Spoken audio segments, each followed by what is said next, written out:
El término trastornos alimentarios se refiere en general a trastornos psicológicos que comportan graves anormalidades en el comportamiento de ingesta, es decir, la base y fundamento de dichos trastornos se halla en la alteración psicológica. Se trata de trastornos graves que afectan a las mujeres mucho más que a los hombres, y en preferencia en la etapa adolescente o preadulta, e interfieren en el funcionamiento normal de la vida social, de trabajo y de estudio. La mayoría de las personas con trastornos alimentarios inician su problema sin prever en absoluto las consecuencias. En los trastornos de alimentación podemos observar varios aspectos que nos resultan muy familiares sin que los consideremos patológicos: la dieta, la preocupación por la figura, el deseo de agradar, etc. Al lado de estos aparecen otros comportamientos que sí son francamente enfermizos: verse gorda sin estarlo, miedo irracional al aumento de peso, el peligro de muerte en el que se incurre, la desaparición de la regla, la falta de control de la comida, atracones, vómitos, etc. Anorexia nerviosa. Es una enfermedad que se caracteriza por una extrema aversión a la comida, por un intenso miedo a engordar, así como por el deseo constante de adelgazar, aun a pesar de estar por debajo de los límites adecuados de peso. El peso se pierde por ayunos o reducción extremada de la comida, pero casi el 50% de las personas que lo padecen usan también el vómito autoinducido, el abuso de laxantes y o antidiuréticos y el ejercicio extenuante para perder peso. La mortalidad que provoca es una de las mayores causadas por trastornos psicopatológicos. Sus características son: rechazo a mantener el peso corporal en el mínimo normal para su edad y altura o por encima de este; miedo intenso al aumento de peso o a ponerse obeso aunque esté muy por debajo de lo normal; alteración en la percepción del peso, tamaño o forma corporales; excesiva influencia de la imagen corporal sobre la autovaloración; negación de la gravedad del bajo peso actual; siempre se ven gordos o decepcionados a pesar de estar caquéticos; amenorrea, cese de la menstruación, pérdida de por lo menos 3 periodos menstruales consecutivos. Tratamiento. El diagnóstico no es difícil, lo realmente difícil es el tratamiento, dadas las implicaciones individuales, familiares y sociales del síndrome. Se han ensayado muchos tratamientos en los pacientes anoréxicos: psicoterapia, terapia comportamental, medicamentosa, hiperalimentación, terapia familiar, etc. Los objetivos más importantes del tratamiento son la corrección de la malnutrición y la resolución de las disfunciones psíquicas del paciente y su familia. El fracaso en la solución de estos problemas a corto plazo y largo plazo puede abocar al fallo terapéutico. Normalmente, dadas las dificultades que se plantean, se aconseja el aislamiento familiar. Se debe consultar con una persona experta y profesional para que dirija y oriente el tratamiento. Bulimia nerviosa. Definición y tipos.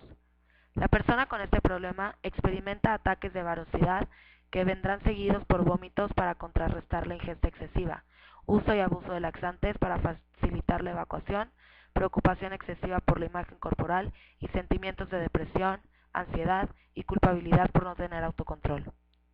Los factores principales que van a mantener este problema son la ansiedad, la falta de autoestima y la alteración de la imagen corporal. La bulimia es una enfermedad mortal que se manifiesta como un gran deseo por comer, seguido del uso de laxantes y ejercicio excesivo e inducirse el vómito. Todo esto provoca desarreglos y cambios en la alimentación diaria. Generalmente es una enfermedad que padecen las mujeres y en menor proporción los hombres. La razón más común para llevar a cabo conductas bulímicas es querer tener una excelente figura. Si la enfermedad no es atendida de manera adecuada y a tiempo, puede causar la muerte. Características más comunes. Son aquellas personas que ingieren una cantidad normal de alimento en una comida. Atracón, por ejemplo, en vez de comerse un chocolate, se comen una caja completa. Este tipo de conductas extremas, como un atracón, causan un sentimiento de culpa tan grande que los motiva a inducirse inmediatamente el vómito, acompañado de ejercicio compulsivo y uso de laxantes con el fin de reducir lo que han comido. Es un trastorno severo de la conducta alimentaria en la cual muchos individuos, casi siempre mujeres, presentan frecuentes episodios de voracidad, vomitan habitualmente o más raramente toman laxantes o diuréticos para prevenir el aumento de peso. El vómito es autoinducido y generalmente se produce cada día. Tratamiento. El tratamiento de la bulimia es similar al de la recuperación del anoréxico. Se observa un número menor de bulímicos que de anoréxicos en pobres condiciones físicas. El tratamiento psicológico debe estar orientado a desarrollar la capacidad para aceptar la configuración del cuerpo, para dejar de vomitar o de purgarse y para adoptar una dieta más normal. Se logra un importante progreso cuando se vislumbra la capacidad de distinguir o separar el objetivo de dejar de vomitar con el de perder peso.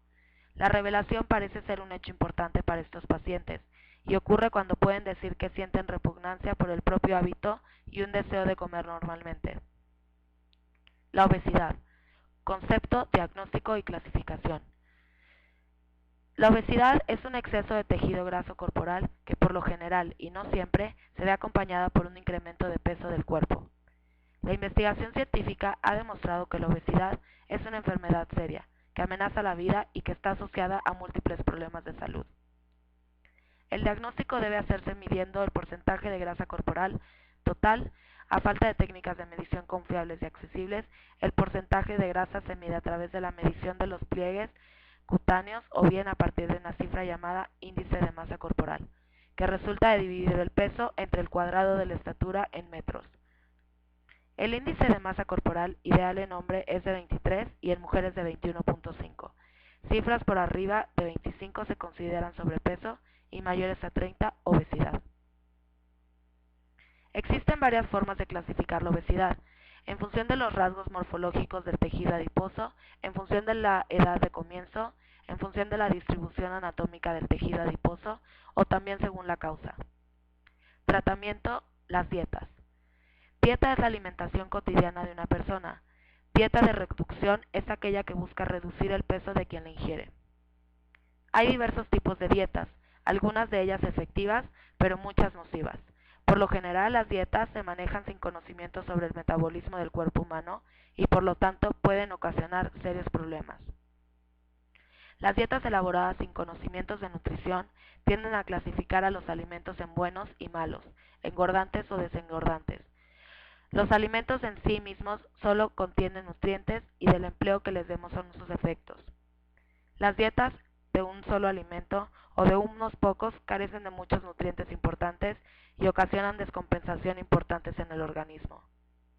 Las dietas de hambre o de ayuno, además de que también pueden provocar carencias de vitaminas y elementos minerales, ocasionan un efecto contrario al deseado. El organismo se adapta a un bajo aporte de energía y es más difícil disminuir de peso. Una dieta, desde el punto de vista de la nutrición, es la alimentación cotidiana de una persona y hay de tantos tipos como diversidad de hábitos alimentarios existen.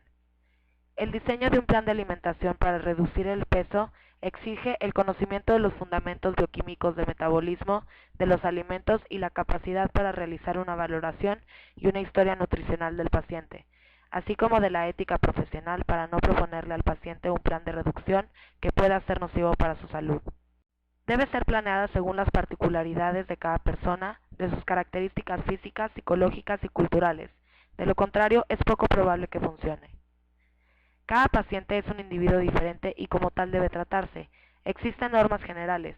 El conocimiento de qué es lo que ocurre dentro del organismo a partir de que el alimento entra por la boca y el conocimiento de qué es lo que lo motiva, de cómo se construye la alimentación de la persona, incluyendo los aspectos sociales y culturales.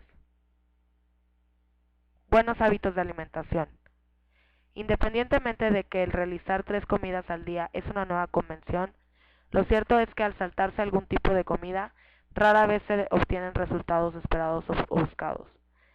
Los alimentos no proporcionan energía para desempeñar todas las actividades que realizamos, pero si en algún momento nos falta energía. Nuestro metabolismo se va haciendo más eficiente y aprovechamos mejor lo que comemos. Para prevenir trastornos alimenticios hay que seguir estos pasos. 1. Aprender acerca de la anorexia nerviosa, bulimia nerviosa y el trastorno de comer compulsivamente. La concienciación genuina te ayudará a evitar hacer juicios o tener actitudes erróneas acerca de la comida, peso, figura corporal y de los trastornos de alimentación. 2. Desalentar la idea de que una dieta, un peso, un tamaño corporal específico automáticamente llevarán a la felicidad y plenitud. 3. Escoger retar a la creencia falsa de que la delgadez y la pérdida de peso son maravillosas, mientras que la gordura y el subir de peso son horribles o indican flojera, falta de valor o inmoralidad. 4. Evitar dar a la comida la connotación de buena o mala, es decir, no satanizar a los alimentos. Recuerda que todos necesitamos comer una variedad de alimentos. 5. Decide evitar el juzgar a los demás y a ti misma con base en el peso o figura corporal. Calla tu voz interna que te dice que el peso de una persona tiene que ver con su personalidad, carácter o valor como persona. 6. Evitar transmitir una actitud que diga me gustarías más si bajaras de peso o si no comes tanto, etc. 7. Convertirte en un espectador crítico de los medios de comunicación y de sus mensajes acerca de la imagen corporal y la autoestima. 8. Si crees que alguien tiene un trastorno de alimentación, exprésale tu preocupación de manera directa y cariñosa. 9. Acepta la diversidad natural de los diferentes cuerpos humanos y festeja el tamaño y la figura única de tu cuerpo. 10. Recuerda que por más enferma que parezca una persona, siempre tiene una parte sana. 11. Habla siempre en primera persona, usando comentarios como te he notado triste, te he visto sola, etc. 12. Ofrece tu ayuda incondicional si realmente quieres ayudar. Tú puedes cambiar el futuro de alguien. Como conclusión, destacar que para que una prevención sea efectiva, debe ir dirigida a suprimir los factores de riesgo. Una prevención basada en comentar los trastornos de alimentación o en poner ejemplo con casos reales, más que prevenir, da ideas agudizando el problema. Como conclusión, destacar que para que una prevención sea efectiva, debe ir dirigida a suprimir los factores de riesgo. Una prevención basada en comentar los trastornos de alimentación o en poner ejemplo con casos reales, más que prevenir, da ideas agudizando el problema.